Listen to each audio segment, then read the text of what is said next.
Welcome to Movie Mind Map. Movie Mind Map presenting to you The Pop's Exorcist. ये movie father गिब्राइल अमॉर्थ के ऊपर आधारित है, जिन्होंने अपने लाइफ में करीब एक्सॉर्सिज्म के 1 लाख से भी ज़्यादा केसेस हैंडल किए हैं। मूवी की शुरुआत होती है फादर गिब्राइल को दिखाते हुए जून 4, 1987 इटली के ट्रोपिया शहर से, जहां फादर कैलोस नाम के एक आदमी के बेटे पे एक्सॉर्सिज्म करते हुए दिखाए जाते हैं। फादर अपने काम पे बहुत ही ज्यादा काबिल होते हैं, तो इसीलिए वो उस शैतान को भड़काने लगते हैं। एक्सॉर्सिज्म के लिए वहां पर एक सुअर लाया जाता है। फादर उस शैतान को भड़काते हुए बोलते हैं, अगर तू इतना ही पावरफुल है तो इस सुअर को पोजेस्ट करके दिखा। और वो शैतान गुरूर में अपना पावर साबित करने के लिए उस सुअर को पोजेस्ट कर लेता है। उस सुअर को उसी वक्त वहीं शूट कर दिया जाता है, जिससे वो मर जाता है और ये एक्सॉर्सिज्म सक्सेसफुल होता है। सीन के शिफ्ट होते ही हमें जूलिया दिखाई जाती है, जिसके हस्बैंड की डेथ 1 मंथ पहले एक कार एक्सीडेंट में हुई थी। जूलिया अपने 2 बच्चों एमी और हेनरी के साथ अमेरिका से स्पेन सैन सेबेस्टिनो चर्च को जा रही थी। अपने हस्बैंड के गुजरने के बाद रोजमर्रा की जिंदगी के लिए उसको पैसे की जरूरत थी, इसीलिए वो चर्च की मरम्मत करके उसको बेचना चाहती थी। वहां पहुंचकर जूलिया फादर थॉमस से मिलती है, जो कि उस चर्च का देखरेख कर। अब हम फादर गिब्राइल को एक मीटिंग में देखते हैं, जहां उन्हें 4 जून को किए गए एक्सॉर्सिज्म को लेकर पूछताछ होती है। उन्होंने चर्च से बिना परमिशन लिए ये एक्सॉर्सिज्म किया था, क्योंकि ज्यादातर कार्डिनल्स भूत प्रेत पर भरोसा नहीं रखते थे।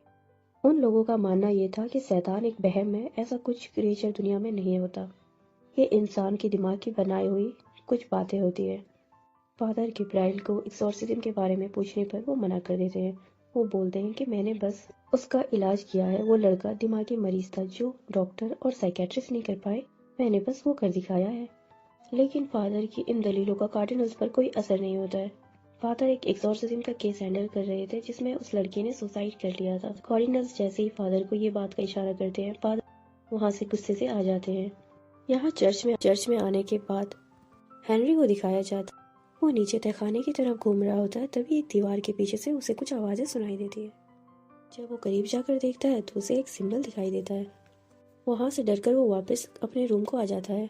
क्योंकि अब जूलिया मरम्मत के काम में बिजी होने वाली थी, तो वो एमी को हेनरी का ख्याल रखने बोलती है। कुछ वक्त बाद हम उस रास्ते से 2 वर्कर को आते हुए देखते हैं, जहां उनमें से एक को वही आवाज सुनाई देती है। वो देख ही रहा होता है उस सिंबल को कि उसका साथी वहां पर आग जला लेता है, जिससे वहां जोर का धमाका होता है। उसे चोट आती है और हॉस्पिटलाइज करा जाता है। ये देखकर वहाँ के वर्कर्स मरम्मत का काम छोड़कर वहां से चले जाते हैं। अब इधर हेनरी की तबीयत बिगड़ने लगी थी और वो अजीब अजीब से हरकतें करने लगा। ये देखकर जूलिया उसको डॉक्टर के पास ले गई, लेकिन हेनरी की सारी रिपोर्ट्स तो नॉर्मल थी। तो डॉक्टर वहाँ जूलिया को एक बेहोशी का इंजेक्शन देती है और बोलती है जब ज़रूरत पड़े इसे वो हेनरी को लगा दे। सीन शिफ्ट होती है, हमें फादर गिब्राइल दिखाए जाते हैं, जो अपने गुरु से मिलते हैं। वहाँ पॉप्स उन्हें स्पेन जाकर हेनरी की मदद करने को बोलते हैं, तो फादर वहाँ से सुबह ही स्पेन के लिए निकल जाते हैं। चर्च में पहुंचकर फादर थॉमस, जूलिया और हेनरी से मिलते हैं। तभी फादर अपना बैच निकालकर हेनरी को दिखाने लगते हैं, जिससे हेनरी के अंदर का शैतान हमें उसकी आंखों में दिख जाता। तभी हेनरी अपने मुंह से एक परिंदे को उगलता है, क्योंकि रोजारिया जिस लड़की ने सुसाइड किया था उसने भी परिंदे को ही खाया था। ये देखकर फादर घबरा जाते हैं। फादर जूलिया को हेनरी के पास्ट के बारे में पूछते हैं। जूलिया बताती है कि उसके फादर के एक्सीडेंट के वक्त वो उसी कार में था। पिछले 1 साल से उसने किसी से बात भी नहीं की।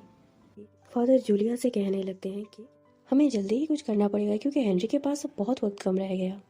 जब फादर हेनरी का एक्सॉर्सिज्म करते हैं तो वो शैतान उन्हें कायर घमंडी बुलाने लगता है और उनके डर को उनको याद दिलाकर उनके खिलाफ इस्तेमाल करता। लेकिन फादर पे इन सब का कोई असर नहीं होता है। फादर के बहुत पूछने के बाद भी वो शैतान अपना नाम नहीं बताता। अब फादर गिब्राइल जान चुके थे कि शैतान उनके अंदर के डर और गिल्ट को उनके खिलाफ इस्तेमाल करेगा, क्योंकि फादर थॉमस भी एक्सरसाइज में उनका साथ दे रहे थे। तो इसीलिए वो उनसे बोलते हैं कि वो अपने पाप का जिक्र करें उनके सामने और परमेश्वर से माफी मांगे। तो फादर थॉमस बताते हैं कि वो एक लड़की से प्यार करते थे और वो चाहती थी कि वो चर्च छोड़ दें, लेकिन उन्होंने ईश्वर के प्यार के आगे खुद को समर्पित किया और उस लड़की को छोड़ दिया।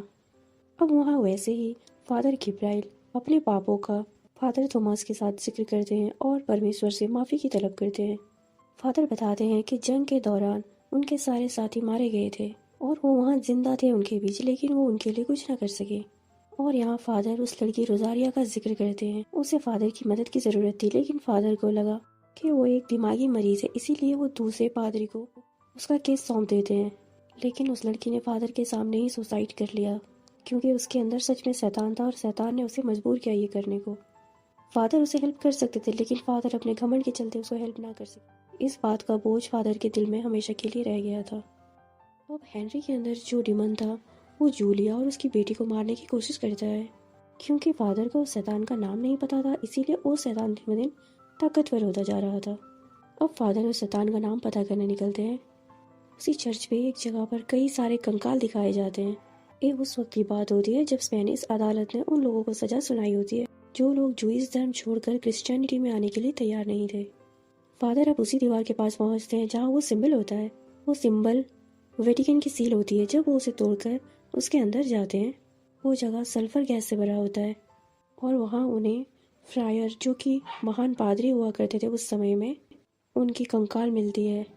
उनके पास एक जर्नल होती है। जब गिब्राइल उसको पढ़ने लगते हैं तो उन्हें समझ आता है कि स्पेनिश अदालत के नाम में ये सारा कुछ इस डीमन ने किया होता है। इस डीमन को बच्चे या कोई और चीज़ नहीं बल्कि पादरी चाहिए। ये पादरियों का भूखा होता है जिन्हें यूज़ करके वो दुनिया में तबाही ला सके। उस जर्नल में हमें उस डीमन के बारे में पता चलता है। उसका नाम एस्मोडियस था, यानी हेल का किंग, और वो एक साथ 3-3, 4-4 लोगों को पोजेस कर सकता था। अब हमें समझ आता है कि वर्कर के ब्लास्ट करने की वजह से वो डीमन वहाँ से आज़ाद हो गया था। अब फादर फिर से एक्सॉर्सिज्म स्टार्ट करते हैं, लेकिन अब वो शैतान अपनी असली ताकत दिखाता है और हेनरी की सिस्टर एमी को पोजेस कर लेता है। अब वो शैतान सबको मारने वाला होता है, तो फादर खुद को उसे सौंप देते हैं और उन्हें छोड़ देने को बोलते हैं।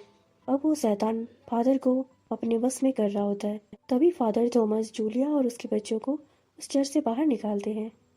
फादर गिब्राइल उधर पड़े हुए एक रस्सी से सुसाइड करने की कोशिश करते हैं, लेकिन वो डीमन ऐसा होने नहीं देता है, क्योंकि वो डीमन फादर को पोजेस्ट कर वेटिकन में मनुष्यत फैलाना चाहता था।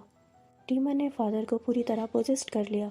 तभी फादर थॉमस आते हैं, एक्सॉर्सिज्म स्टार्ट करते हैं फादर के ऊपर। तो फादर थॉमस को वो लड़की दिखाई देती है जिससे वो प्यार करते थे, लेकिन फादर यहाँ जानते थे कि यहाँ वो लड़की नहीं बल्कि ये तो डीमन की साजिश है। जब फादर थॉमस अपना लॉकेट उस पर लगाते हैं तो वो बिल्कुल डिस्ट्रॉय हो जाती है। इधर रोजारिया की शक्ल में वो डीमन फादर गिब्राइले को बस में करने की कोशिश करता है। वो लोग किसी तरह उस शैतान को अब हेल में भेजने के लिए एक्सॉर्सिज्म स्टार्ट कर देते हैं और वो हेल के किंग एस्मोडियस को अब पूरी तरह हेल भेज देते हैं। अब हमें चर्च के चीफ पॉप दिखाए जाते हैं जो फादर थॉमस और फादर गिब्राइले को शाबाशी देते हैं।